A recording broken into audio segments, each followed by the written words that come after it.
سینہ حضور علیہ السلام کی امت کے اولیاء نے اختیار کیا، اور کیفیت کیا تھی؟ بس ایک بات جو حضرت داتا علی حجویری رضی اللہ تعالیٰ عنہ نے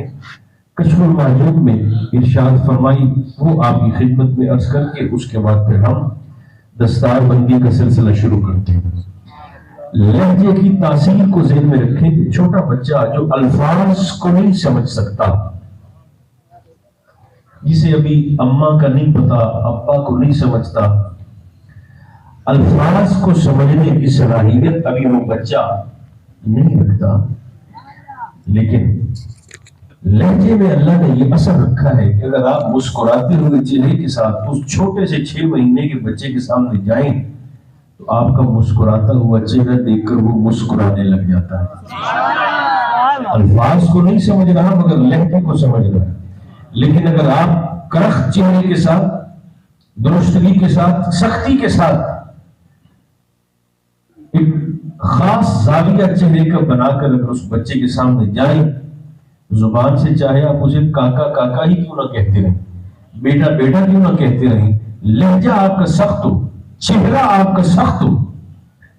تو وہ بچہ جو الفاظ کو نہیں سمجھتا مگر آپ کے لہجے کی کڑواہٹ کو سمجھ کر وہ معصوم رونے لگ جائے گا۔ اس کا معنی کیا ہوا کہ بعض دفعہ جہاں لفظ اثر نہیں کرتے وہاں لہجے اثر کرتے۔ اب اسی لہجے پر ایک بات سرکار داتا صاحب نے رضی اللہ تعالیٰ عنہ وہ لکھی ہے، وہ میں آپ کی خدمت میں عرض کرتا ہوں۔ حضرت جنید بغدادی رضی اللہ تعالیٰ عنہ آسمان ولایت کا زبردست ستارہ ہے، اور صوفیہ فرماتے ہیں کہ قیامت کے دن جب ہر کوئی اپنے ہی پسینے میں کانوں کی نو تک ڈوبا ہوا ہوگا اور نفسی کی کیفیت ہوگی تو ایک مرد درویش عرش کے سائے کے نیچے بے ہوش پڑا ہو، کوئی میزان پہ پھنسا ہے، کوئی بھولسرات پہ کٹ رہا ہے، کوئی پیاس سے مر رہا ہے، ہر کسی کو اپنی اپنی پڑی، مگر ایک درویش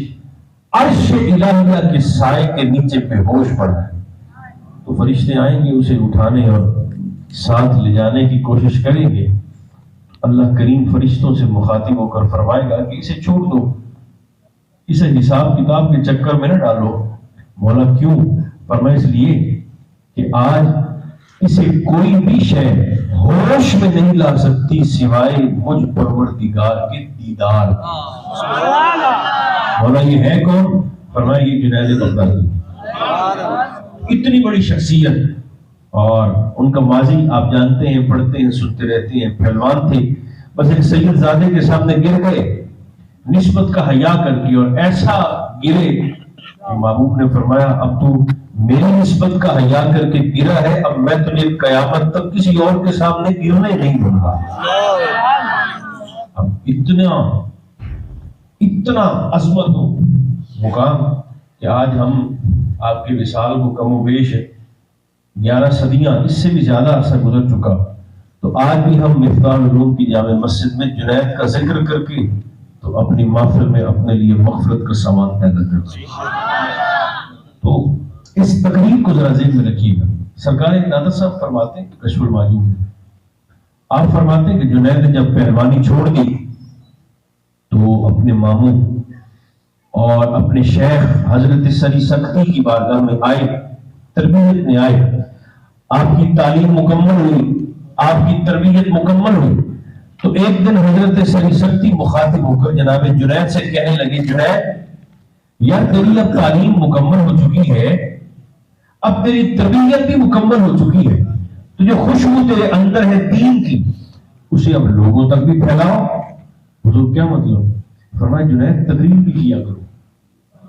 خطاب بھی کیا کرو، تاکہ جو مہک آپ کے وجود کا اور طبیعت کے اندر ہے اس خوشبو سے لوگ بھی استفادہ کریں، تقریر بھی کیا کرو، خطاب بھی کیا کرو۔ تو جنید چونکہ ساری زندگی آپ خود فرماتے ہیں میں پہلوانی کرتا رہا،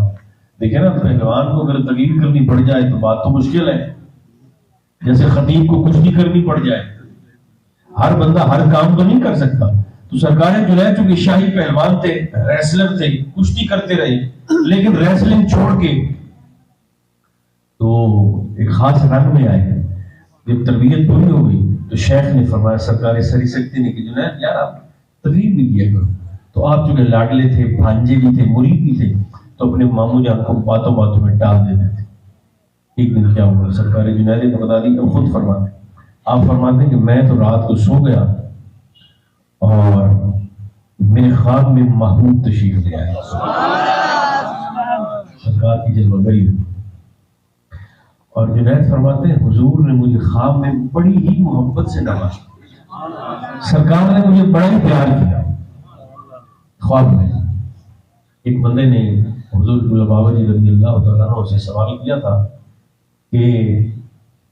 حضور میں نے رات خواب میں سرکار کی زیارت کی ہے، تو اس خواب کی کیا تعبیر ہے؟ تو آپ نے فرمایا میرے بیٹے، تعبیریں خوابوں کی ہوتی ہیں، اگر تو نے مصطفیٰ کو دیکھا ہے تو مبارک ہو۔